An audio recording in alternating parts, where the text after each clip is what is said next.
असल मसला ये है कि उसकी रिफाइनरी के लिए हमारी जो रिफाइनरीज हैं वो पर्पस बिल्ट नहीं है, पर्पस बिल्ट नहीं है। ठीक है, ठीक है। थोड़ा सा फर्क है। लिहाजा हम ट्राई ये कर रहे हैं कि 85% गल्फ का खाम तेल और 15% रूस का मिला के उसको रिफाइन करने का एक्सपेरिमेंट करने जा रहे हैं। अच्छा। अगर तो ये एक्सपेरिमेंट कामयाब हो जाता है तो फिर ये साइकिल बन जाएगा और यकीनी तौर के ऊपर पेट्रोल की कीमतों पे फर्क पड़ेगा, सस्ती होंगी। सही।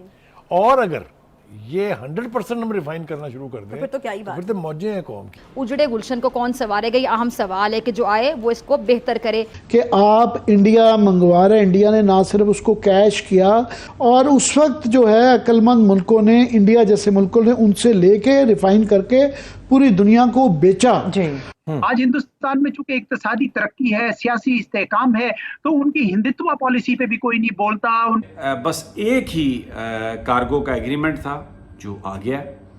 इसके बाद कार्गो कब आएगा कोई एग्रीमेंट नहीं है, कब तेल आएगा कोई एग्रीमेंट नहीं है, और इसकी जो पेमेंट है ये भी की गई है, ये भी डॉलर्स में की गई है। तो ये जो आज ड्रम बीट हो रहा है और ये सारा के बड़ा कोई एक कारनामा मार लिया गया, सिवाय इसके कि ये एक प्रोपेगेंडा है, एक परसेप्शन बनाने की बात है, इसकी कोई हकीकत और कोई हैसियत नहीं है। वज़ीर आज़म शहबाज शरीफ साहब की ये ट्वीट, उन्होंने कहा कि मैंने कौम से किया गया अपना एक और वादा पूरा कर दिया। ये उनकी इंग्लिश की ट्वीट है, मैं इसका तर्जमा कर रहा हूं। ये मैं खुशी से अनाउंस कर रहा हूं कि जो रशिया से डिस्काउंटेड क्रूड ऑयल है उसकी पहली शिपमेंट कराची पहुंच गई है, पहला कार्गो कराची पहुंच गया है और कल से वो तकसीम भी होना शुरू हो जाएगा। इतना ये झूठ बोलते हैं। अच्छा जी, फसीम मंगी साहब, ये ब्लूमबर्ग के जो दुनिया का सबसे माना हुआ जरीदा है इकोनॉमी के हवाले से, उनके पाकिस्तान में नुमाइंदे ये कह रहे हैं जी Pakistan receives first discounted Russian oil shipment after more than a year talks started. एक साल के बाद मिला जी वो शिपमेंट, जो उसका बड़ा कह रहे हैं जी रूस का जो आ गया जी तेल, और वो भी कहते थे जी ये तहरीक इंसाफ किस तरह कर रही है, यहां तो रिफाइन ही नहीं हो सकता, ये है वो है। बिलावल ने कहा जी ट्रक की बत्ती है, ब्ला ब्ला बड़ा कुछ कहा जब उस वक्त हमाद अजहर बोलते थे। अब क्या है, अब आ गया जी, और उसकी हकीकत सुन ले जो आया है। अब उसका क्रेडिट भी लेते हैं, लेकिन उसकी हकीकत यह है the shipment was transacted in dollars, dollars में इसकी पेमेंट हुई है, तो हमें क्या फायदा हुआ, डॉलर्स तो फिर भी गए। ये जो हम बात कर रहे थे रूस से तेल खरीदने के मामले पर, रूस से जो तेल खरीदा गया है वो डॉलर्स में नहीं, चीनी करेंसी में खरीदा गया है। नमस्कार दोस्तों, मैं आर्यव्रती योद्धा अपने नए वीडियो में आपका हार्दिक स्वागत करता हूं। पाकिस्तान ने भारत की देखा देखी रशिया से सस्ता तेल खरीदा है, जिसकी पहली शिपमेंट 45,000 मेट्रिक टन पाकिस्तान को प्राप्त हो चुकी है। पर हमारे पाकिस्तान भाई इस बात को भूल गए कि नकल में भी अकल की आवश्यकता होती है। मैं अब आपके सामने वो मुख्य बिंदु पेश करूंगा जिससे साबित होता है कि पाकिस्तान को रशिया से सस्ता तेल खरीदने के बावजूद भी नुकसान होगा। सबसे पहले हम बात करते हैं कि पाकिस्तान की कुल खपत कितनी है। पाकिस्तान को 2022-23 के दरमियान 20 मिलियन मेट्रिक टन तेल की आवश्यकता पड़ी, जो कि अभी प्राप्त शिपमेंट से 40 गुना ज़्यादा है, तथा अगर दोनों शिपमेंट मिला दी जाएं तो 10 गुना ज़्यादा है। पाकिस्तान के 2022-23 के डाटा को अगर उसके पहले के सालों से कंपेयर किया जाए तो तेल की खपत में 16.1% की गिरावट आई है, जिससे ये बात तो साबित होती है कि पाकिस्तान की जीडीपी नीचे गिर रही है। अगर आपके यहाँ तेल की खपत नहीं है, इसका मतलब है आपके इंडस्ट्री, उद्योग धंधे बंद होते जा रहे हैं या उनका प्रोडक्शन कम हो चुका है। ये जो डाटा मैंने आपके सम्मुख पेश किया है वो पाकिस्तानी सोर्सेज से ही प्राप्त हुआ है। पाकिस्तान ने रशिया को पेमेंट किस तरह करी है, इसका कोई जवाब पाकिस्तान से अभी तक प्राप्त नहीं हुआ है। अगर रशिया की तरफ जाएं तो रशिया ने पाकिस्तान को 3 तरह से पेमेंट करने की सहूलियत दी थी। पहला रशियन रूबल, दूसरा चाइनीज युआन और तीसरा दुबई का दिरहम। परंतु पाकिस्तान के पास इन तीनों की कमी है, डॉलर्स उनके पास है नहीं। पाकिस्तानियों ने अपने चीनी अब्बा को कुछ ना कुछ बेचा होगा और वहां से उनकी करेंसी से ये तेल खरीदा है, या फिर वापस भीख मांगी होगी चाइना से जो उनको मिल गई होगी, जिससे इनको रशिया का ये तेल प्राप्त हुआ है। रशिया पाकिस्तान की इस डील से भारत को एक फायदा जरूर हुआ है कि भारत पर जो अंतर्राष्ट्रीय मीडिया रशिया से तेल खरीदने का आरोप लगाता है, उसका भारत के पास एक प्रमुख जवाब मिल चुका है कि जो भिखारी आपसे IMF की भीख के इंतजार में बैठा है, वो जब रशिया से डील कर सकता है तो हम तो साहब आपसे कोई उधार नहीं ले रहे, कम से कम हमें तो आज़ाद रहने दीजिए। बहरहाल हम हमारे दूसरे पॉइंट पर आते हैं कि रशियन क्रूड ऑयल किस तरह का है। देखिए, क्रूड ऑयल असल में उसको आप साधारण भाषा से समझें तो एक कच्चा माल है जिसको रिफाइन करके आपको बाय प्रोडक्ट्स मिलते हैं, जिसमें से डीजल, पेट्रोल और भी कई तरह के प्रोडक्ट्स आपको प्राप्त होते हैं। रशियन क्रूड ऑयल से आपको 50% फर्नेस ऑयल मिलता है और जबकि 32% आपको डीजल मिलता है। यही अगर हम अरब के तेल की बात करें, कच्चे तेल की, तो अरब के कच्चे तेल से आपको 45% तो डीजल मिलता है तथा 25% आपको फर्नेस ऑयल मिलता है। फर्नेस ऑयल असल में पावर जनरेशन के काम आता है। अब बात करते हैं कि पाकिस्तान को कितना डीजल और फर्नेस ऑयल चाहिए। तो पाकिस्तान को चाहिए 39% डीजल, यानी कि उनका कुल, जैसे हम देख लेते हैं, अगर उनको 100 बैरल मिल रहा है कच्चा तेल, तो 100 बैरल में 39 बैरल्स तो उनको डीजल चाहिए, बाकी पेट्रोल और बाई प्रोडक्ट्स चाहिए होते हैं, और सिर्फ 15% फर्नेस ऑयल चाहिए है पावर जनरेशन के लिए। जबकि रशियन क्रूड ऑयल उनको 50% फर्नेस ऑयल देगा, यानी कि 35% ज़्यादा फर्नेस ऑयल उनको मिलेगा जो उनके किसी काम का नहीं है। और जबकि उनको डीजल जो 39% चाहिए रहता है वो उनको 7% कम प्राप्त होगा। तो सीधी सी बात है, इससे पाकिस्तान को नुकसान होगा। तीसरे सबसे बड़ा पॉइंट यह है कि पाकिस्तान के पास वो रिफाइनरी मौजूद नहीं है जो रशियन तेल को रिफाइन कर सकें, यानी कि ये सिर्फ एक एक्सपेरिमेंटल शिपमेंट आया है, उनकी रिफाइनरीज में डाला जाएगा, देखा जाएगा कि वो उनको कितना फ़ायदेमंद है या नहीं है, और वो रिफाइन कर पाए या नहीं कर पाए, उसके बाद एक्चुअली पता पड़ेगा कि उनको इससे फ़ायदा हो रहा है या नुकसान। पर हमारे पाकिस्तानी भाई तो बस रशिया का तेल सुनकर ऐसे खुश हो रहे हैं जैसे बाकायदा उनके घर में तेल का कुआं मिल गया हो। अगर हम इम्पोर्ट कॉस्ट की बात करें तो दुबई से कराची की दूरी है 1300 किलोमीटर, वही रशिया से तेल मंगाने के लिए कुल जो शिपमेंट है उसको 8000 किलोमीटर की दूरी तय करनी पड़ेगी। अब इसका एस्टिमेट लगाना थोड़ा मुश्किल है कि टोटल इंपोर्ट कॉस्ट उनकी कितनी बढ़ी, फिर भी एक्सपर्ट्स की राय माने तो तकरीबन 3 गुना उनकी इंपोर्ट कॉस्ट यहाँ पे बढ़ चुकी है। बहरहाल मैं आपके लिए पाकिस्तानी मीडिया की कुछ क्लिपिंग्स लेकर आया हूँ, आप देखिए और एंजॉय करिए। धन्यवाद। वो शेख साहब मुझे याद आ गया। मेरे साहब, शेख साहब हमेशा कहते थे कुर्बानी से पहले कुर्बानी होगी, तो ये कुर्बानी की ईद से पहले पेट्रोल की कीमत की कुर्बानी होगी या फिर से आवाम को कुर्बानी देनी पड़ेगी? वो शेख साहब आजकल नजर ही नहीं आ रहे, वो पता ही छुप छुपा के जो भी है, तमाम बड़े अमायदीन जो थे वो तमाम या गिरफ्तार हैं या कहीं ना कहीं से कुछ ना बोल रहे हैं। शेख साहब आजकल गायब है 2-4 दिन से। बस कमाल है उनका कि वो किसी के हाथ नहीं आ रहे। वो डॉन को जिस तरह कोई नहीं पकड़ सकता था, खिलाड़ी तो डॉन शेख रशीद को भी कोई नहीं पकड़ पा रहा। एनीवे, तो पेट्रोल की कीमत का जो आज सारा प्राइम मिनिस्टर साहब का एक, जब मुल्क में इस वक्त, इसमें तो कोई शक नहीं है ना कि एक सियासी बहरान चल रहा है, नहीं चल रहा है, मुआशी चल रहा है, सबसे ज़्यादा महंगाई बड़ी ज़्यादा हुई हुई है, ऊपर से ये कुदरती आफतें आ रही हैं, साइक्लोन चल रहा है। और वो कल दिखाई दिए थे, वो कैरम बोर्ड खेल रहे हैं, अगर वो दिखा सकें तो कम से कम हुक्मरानों को ये लोगों के दुख और दर्द में शरीक होना चाहिए और नज़र आना चाहिए कि वो उनके गम में शरीक हैं। ये देखें जी, ये कैरम बोर्ड खेल रहे हैं।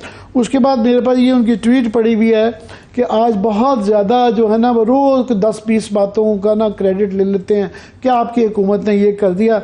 आज बहुत ज़्यादा वो उन्होंने भी ट्वीट की कि जी हमने, और मुसद्दिक मलिक साहब उनके तवानाई के जो वज़ीर हैं उन्होंने भी क्रेडिट लिया कि देखें नया बाब खोल दिया, हमने रूस से पहली दफ़ा तेल मंगवा लिया और अब जो है कमाल ही हो गया। और पता नहीं अपनी तारीफ़ें खुद कर करके वो टिकर्स में मेरे ख्याल चल रही हैं उनकी, जो अपनी तारीफ़ें की हुई थी। ये लास्ट ईयर भी पॉसिबल था कोविड के दौरान में, और ये बहुत ज़्यादा बहस रही। मेरे जैसे बड़े ही चंद लोग ये कह रहे थे कि आप इंडिया मंगवा रहे हैं। इंडिया ने ना सिर्फ उसको कैश किया, उन्होंने पूरे उससे लेके रशिया से, और उस वक्त बहुत कम कीमत पे, क्योंकि रशिया को पैसों की ज़रूरत थी, उनको पॉलिटिकली इस अपने सेक्शंस कदगनों को का बयानिया बदलना था, तो वो किसी कीमत पे भी देने को तैयार थे। और उस वक्त जो है अक्लमंद मुल्कों ने, इंडिया जैसे मुल्कों ने उनसे लेके रिफाइन करके पूरी दुनिया को बेचा। और हमारे यहाँ बाकी ये एक क्वेश्चन था, उसको 2 चीज़ें बताई जाती थी। आखिरी मिनट है मेरे पास। एक कि जी जल्दी से आ जाता हूँ कि जी वो पॉसिबल नहीं है, क्योंकि अमेरिकन सैंक्शंस आप किधर गए, इंडिया ने परवाह नहीं की, अमेरिका खुद, यूरोप खुद सऊदी अरेबिया के ज़रिए ले रहा था। आप जो ये कह रहे हैं, ये बता नहीं रहे कि कितनी कीमत पे लिया, कि जी डिस्काउंटेड प्राइस। भाई क्या है जो आपने $10-15 सस्ता उनसे लिया गया है, ये नहीं बता रहे कि ये जब ये रिफाइन होगा तो इसकी क्वालिटीज़ में फर्नेस ऑयल ज़्यादा निकलेगा, पेट्रोल डीजल कम निकलेगा, तो प्राइस ऑलमोस्ट सेम ही आ जाती है। तो उसी कीमत में लेके, हाँ सफारती फतह है, मगर ये साल पहले भी ली जा सकती थी। और इस बात पे सिर्फ इसलिए कि इसका पीटीआई को फायदा ना हो जाए, तो आपने 1 साल डिले की और इलेक्शन उसके बाद अब जाके ये उसका फिर वो भी विक्ट्री के निशान भी बना रहे हैं और लेट भी किया। हम ये सारे आईनी याद रहे कि 13-14 बिलियन डॉलर की हमारी पेट्रोलियम प्रोडक्ट्स की जो है ना वो इंपोर्ट है, और सारा हमारा जो मसला इस वक्त फॉरेन रिजर्व्स का, फॉरेन एक्सचेंज का हुआ है, सिर्फ ये एक फैसला सही तरीके से कर लेते तो हम इस बहरान में, माली बहरान में नहीं हो सकते। आप जो किया है तो हमें फिर भी अच्छी चीज़ है कि आपने अपने एवेन्यूज़ खोले हैं, तो ये बात पहले भी की जा सकती, अभी भी युआन के जरिए स्वाप करके किया जा रहा है ना जी, पाकिस्तानी रुपए के अंदर कुछ नहीं हो रहा, चलिए मुझे क्लोजिंग डॉलर्स में नहीं हो रहा, तो उस वक्त भी पॉसिबल था। जो आज सारा दिन पाकिस्तानी कौम को फ्रॉड दिखाते रहे ना, एक और वादा कर दिया पूरा शहबाज शरीफ ने, तेल मंगवा लिया, तो इसकी हकीकत ये मैं नहीं कह रहा, ये ब्लूमबर्ग के ब्यूरो चीफ कह रहे हैं, अपनी स्टोरी में कह रहे हैं, सिंगल कार्गो और कोई कार्गो नहीं, पेमेंट डॉलर्स में हुई है, कोई बड़ा डिस्काउंट नहीं, इट्स ए टोटल एक डिसेप्शन और एक परसेप्शन बनाने के लिए जो वो झूठी कार्रवाइयाँ करते हैं ना, जालसाजी, ये वो है। अब फ़खर या तैयब या अलीना कोई भी जी फ़खर, मैं देखिए ये जो पाकिस्तान तहरीक इंसाफ के रहनुमा का जो स्टांस बना था कि वो कौम को सस्ता तेल देना चाह रहे थे, ये बेसिकली इसको पॉलिटिकल पर्पस के लिए इन्होंने एक्सप्लॉइट किया है। और अब ये क्योंकि आ गया है तो अब इसी तरह जिस तरह से आप कह रहे हैं, देखें जी हमने तो बड़ा वादा किया था, इन्होंने तो वादा ये भी किया था कि डॉलर 200 से नीचे आएगा, वो किधर गया? अभी वो डार साहब जो हैं शहबाज शरीफ की तरफ देखते हैं और शहबाज शरीफ जो है वो उनकी तरफ देखते हैं, और फिर वो कहते हैं शहबाज शरीफ तो आम लेके तुर्की चले गए थे, आपने वो देखा कैसे देख रहे थे? मेरे पास वो फुटेज नहीं है, मैं वैसे चलाना नहीं चाहता, बहरहाल हमारे वज़ीर-ए-आज़म तो है ना, वो ऐसा लगता है जैसे मिस्टर बीन इधर-उधर देख रहा है। जी वो मैं आपको बता दूं, वो तुर्क बड़े परेशान हो गए हैं कि ये समझ में नहीं आ रही थी ये हाथों से क्या इशारे कर रहे थे और इनका क्या मकसद था, क्योंकि मुख्तलिफ जो डिप्लोमेटिक सर्कल्स हैं वो ये कहते हैं, कभी पाकिस्तान के जो मौजूदा वज़ीर आज़म हैं वो बाहों में बाहें डाल लेते हैं, कभी हाथ पकड़ के खड़े हो जाते हैं। आफ्टर ऑल मसला क्या है, ये क्या मैसेज देना चाहते हैं? तो वो जो इनकी तरफ से प्रोटोकॉल यानी डिप्लोमेटिक प्रोटोकॉल जो है उसके अंदर जो एथिक्स हैं, जिस तरह से ये बिहेव कर रहे हैं, पाकिस्तान ने दुरुस्त इकदाम उठाया क्योंकि हम तमाम मेजर पार्ट्स के साथ ताल्लुकात रखना चाहते हैं और उसके बाद हमने उसका कुछ फायदा भी उठाने की कोशिश कर रहे हैं। लेकिन साथ ही साथ एक और, अगर मेरे आर्टिकल का आखिरी सेंटेंस आप देखें तो हमें ये इस बात को फिक्र होनी चाहिए कि एक बड़ा मुल्क अपने छोटे हमसाये मुल्क के ऊपर हमला करके उसके कुछ हिस्से पे कब्जा कर ले, हम इसको एंडोर्स नहीं कर सकते। तो अगर उस वक्त मिलिट्री लीडरशिप ने इसकी निशानदेही की थी तो इसमें कोई गलत बात नहीं थी। मैं समझता हूँ कि पाकिस्तान को रूस के साथ ताल्लुकात रखने चाहिए, लेकिन साथ ही उसको ये कहना चाहिए कि ये आप ये काम नहीं कर सकते। अच्छा एजाज साहब, आप क्या समझते हैं इस पॉलिसी शिफ्ट को लेकर पाकिस्तान के लिए चैलेंजेस क्या हो सकते हैं? नहीं, मैं आपको बताऊंगी जी, हमारा कोई फॉरेन पॉलिसी पे चैलेंज नहीं है। अच्छा। हमारा सिर्फ और सिर्फ दाखिला पॉलिसी पे चैलेंज है। अच्छा। हम अपने अंदर जो है सियासी इस्तेहकाम नहीं कर पाए हैं, हमारी इक्तिसाद बेहतर नहीं है, उसके नतीजे में ये है कि हर दूसरा मुल्क जो है ना वो हमें इम्पोर्टेंस नहीं देता। तो ये हमारे लिए सबसे बड़ा इम्तिहान। देखें, खारजा पॉलिसी की चॉइसेस श्रिंक करती हैं दाखिला पॉलिसी के साथ और एक्सपेंड करती हैं। अगर आप अपने हालात को बेहतर कर लें तो मैं आपको बताऊं कि जितना आपका पोटेंशियल है, हर दुनिया का दूसरा मुल्क आपके साथ ताल्लुकात रखना चाहेगा, जिस तरह हिंदुस्तान के साथ आज हो रहा है। आज हिंदुस्तान में चूंकि इक्तिसादी तरक्की है, सियासी इस्तेहकाम है, तो उनकी हिंदुत्व पॉलिसी पे भी कोई नहीं बोलता उनको। तो पाकिस्तान को वो स्पेस उसी वक्त मिलेगी जब आप, और ये भी याद रखिए कि खारजा पॉलिसी को अपनी जो इक्तिसादी मफादात के लिए, अपने दाखिली मकासद के लिए इस्तेमाल कीजिए उसको, तब आप देखेंगे कि आपका मुल्क एक इंशाल्लाह तवाना और मजबूत मुल्क उभरेगा जिसको सारी दुनिया अहमियत देगी। लेकिन तेल की तो पाकिस्तान को ज़रूरत थी और पाकिस्तान के पास डॉलर्स की कमी है, तो ऐसी सूरत हाल में तेल लेना भी अच्छा था, और अगर चीनी करेंसी में हम बेहतर टर्म्स एंड कंडीशंस पे पेमेंट कर पाते हैं तो ये दोनों चीज़ें बहुत अच्छी हैं। लेकिन एक तीसरी बात की तरफ मैं इशारा करूँगा कि हमारे पास रिफाइनिंग की, यानी ये जो तेल जो आया है ये भी तजर्बाती बुनियादों पर आया है, एक्सपेरिमेंटल बुनियादों पर। वो इसलिए कि जो रूस का तेल है उसकी रिफाइनिंग की सलाहियत अभी तक हमारे यहाँ पूरी तरह से ऑपरेशनल नहीं है। ये अभी देखा जाएगा जब हम वो तेल रिफाइन करने की कोशिश करेंगे, तो उसके बाद वो तेल किस हद तक कारआमद है ये उसके बाद फैसला होगा।